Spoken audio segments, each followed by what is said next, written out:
My name is Emily Carter, and I shouldn't be alive. It happened on an ordinary Tuesday night. The kind of night that starts quietly and ends by rewriting everything you believe about life, death, and what lies between. I woke up at 2:14 a.m., not because of a sound, but because of a presence. The room was still. The air felt thicker, heavier, like the world was holding its breath. Then I heard it, a whisper, soft, urgent, close. Leave now. I froze. It wasn't a thought. It wasn't a dream. It was real.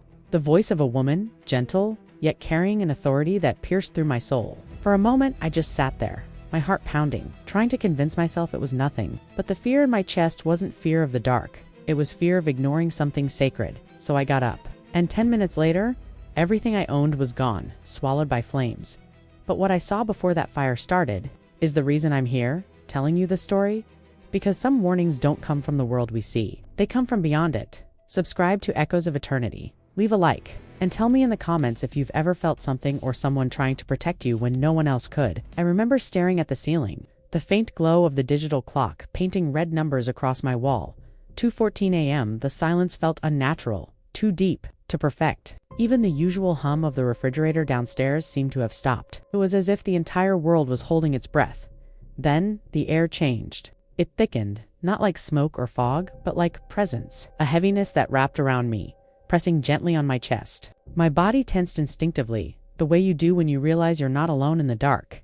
And then, I heard it. Leave now. A whisper, faint but clear, close enough to make the hairs on my arms stand up. It wasn't inside my head. It came from beside the bed, right by my left ear. Soft, feminine, calm. Not threatening but commanding. I froze. My first thought was that someone had broken into the house. But the room was still motionless, untouched. The door was locked, the window closed. The only sound was my heartbeat. Loud, panicked, alive. I sat up slowly, scanning the shadows. Nothing. Then again, the whisper, the exact same words, but slower. This time, Emily, leave now. The sound carried weight. Not like a voice traveling through air, it moved through me. Every cell in my body seemed to respond to it. Recognizing something my mind couldn't explain, I whispered back without even meaning to. Who are you? No answer. Only that silence again. The kind that hums just above hearing. Like the moment before thunder. Something inside me shifted. I didn't feel fear anymore. I felt urgency. My body knew what my mind refused to accept. I grabbed my phone from the nightstand, dead battery. I reached for my husband, but he was away on a night shift. My son, 12 years old, was sleeping in the next room. I don't know what made me do it. Instinct, maybe, or faith, but I went to him. He was fast asleep, his little chest rising and falling. I shook him gently. Eli, sweetheart, wake up. We need to go. He mumbled something, half asleep. Mom? It's still dark. I know, baby, I said, my voice trembling. Just get your shoes on, okay? The whisper had stopped, but I could still feel it like a pulse behind my ribs. As I led him downstairs, that strange pressure in the air grew thicker, pushing us forward. We stepped out onto the porch. The night was calm, stars scattered across the sky, a soft breeze moving through the trees. Nothing seemed wrong. For a second, I doubted everything. Maybe it was just a dream, a panic attack, exhaustion. But then I smelled it. Smoke, faint at first, then stronger. And behind us, a flicker of orange light bleeding through the windows. The whisper hadn't been a dream. It had been a warning. The smell of smoke grew stronger by the second. At first, I thought it might be from outside. Maybe someone burning leaves or a distant chimney. But then I saw it. A faint orange glow creeping up the wall inside the living room. It didn't make sense. The fireplace was cold. There were no candles, no stoves, nothing burning. And yet, the air had changed. Thicker, drier, and sharp, with the taste of ash. I grabbed my son's hand. Eli, stay close to me. As I turned back toward the stairs, a loud crack echoed from above. The ceiling groaned, and suddenly the hallway lit up in orange and red. Flames licked through the air vent like a serpent of fire, twisting and spreading with terrifying speed. Run, I shouted. Eli stumbled, crying. The front door seemed miles away. The heat rolled over us in waves, suffocating, almost alive. I pulled my shirt over his face, my mind spinning. 10 minutes ago, we were asleep. 10 minutes ago, we could have died in our beds. Then I felt it again. That presence.com/close. I didn't hear words this time, but I knew where to go. To the back door, I turned sharply, pulling Eli toward the kitchen. A falling beam missed us by inches, crashing where we had stood. The glass of the back door glowed from the reflection of flames. But I saw it, a path through the smoke, clear and untouched. We pushed through it, stumbling into the night. Cold air filled my lungs, burning and pure. Behind us, the house roared, the sound of a life ending. I fell to my knees on the wet grass, clutching Eli against me. He was shaking, but alive. We both were. Fire engines wailed in the distance, the flashing red lights cutting through the dark. Neighbors ran toward us, their faces pale, their eyes wide. I remember one woman shouting, "We thought you were inside. How did you get out so fast?" I couldn't answer, because how could I explain that someone had warned me?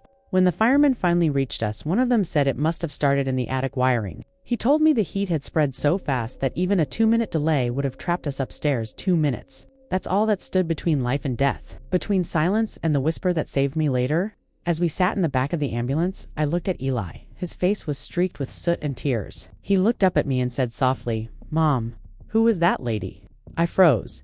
"What lady, sweetheart?" He pointed to the house. "The one who told me to hurry?" For a moment, I couldn't breathe. Eli's words hung in the air like smoke that refused to clear. "The one who told me to hurry?" He said it so simply, like it was the most natural thing in the world. As if hearing a mysterious woman's voice in the middle of a fire was normal. My heart pounded. "Eli, what did she look like?" I whispered. He frowned, thinking, "I don't know," he said after a pause. "She wasn't like a person, more like light, a woman made of light." He rubbed his eyes, his voice trembling. "She said you couldn't hear her anymore, but that I had to help you get out." Tears welled in my eyes before I could stop them. I pulled him close, pressing my face against his smoky hair. How could he have known? I hadn't told him about the whisper while the firefighters battled the flames. I watched the roof collapse, sparks rising into the night like dying stars. The sound was deafening, and yet I kept hearing her voice echoing softly in my mind. "Leave now." There was no way to explain it logically. But logic didn't matter anymore. In the days that followed, investigators came, insurance agents called, and well-meaning friends tried to help. They all said the same thing. You were lucky. Lucky to wake up. Lucky to move when you did. Lucky. But deep down, I knew luck had nothing to do with it. The nights were the hardest. Every time I closed my eyes, I saw that light, the faint shimmer of a figure just beyond my reach. Sometimes she was near the door, sometimes by the window, always calm, always still, as if watching. One night, about a week later, I sat alone in what was left of our living room. The smell of smoke still clung to the air even though the fire was long gone. I held the only thing that survived, a small picture frame that had somehow fallen face down, untouched by the flames. It was a photo of my mother. She had died 3 years before. I stared at it, the glass cracked, the corners blackened, and then something inside me broke open. It wasn't grief, it was recognition.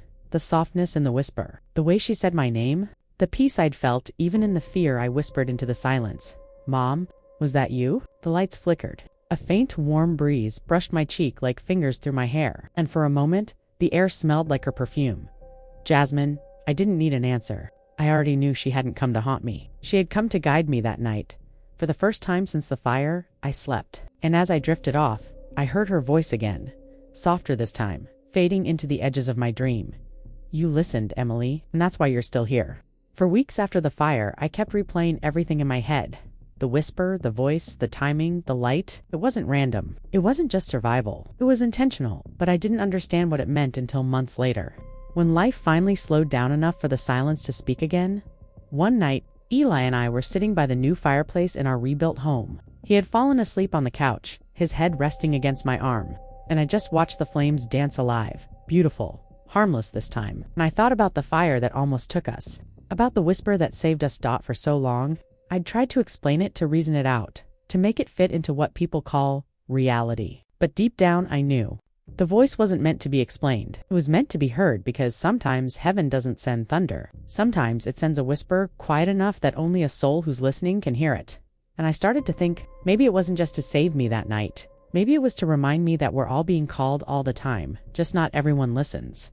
The more I prayed, the more I felt it. That fire wasn't only destruction, it was revelation.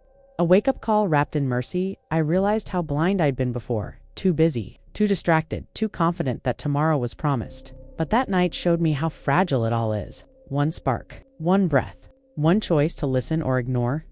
Now, when people ask me what I heard, I tell them this.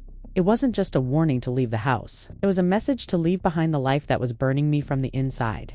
Because the fire outside was only a reflection of the one I'd let grow quietly inside my heart, the one fueled by fear, regret, and silence. That whisper didn't just save my life, it reignited my faith. I don't hear the voice anymore, but I feel its echo in the quiet moments before dawn, in the way Eli laughs, in the warmth of the light on my face. And every time I do, I remembered the divine doesn't always shout. Sometimes it simply says, "Leave now, before the flames come." If this story touched you, subscribe to Echoes of Eternity. Leave a like and share in the comments if you've ever felt something guiding you, a voice, a sign, or an intuition that changed everything. Your story might be the whisper someone else needs to hear.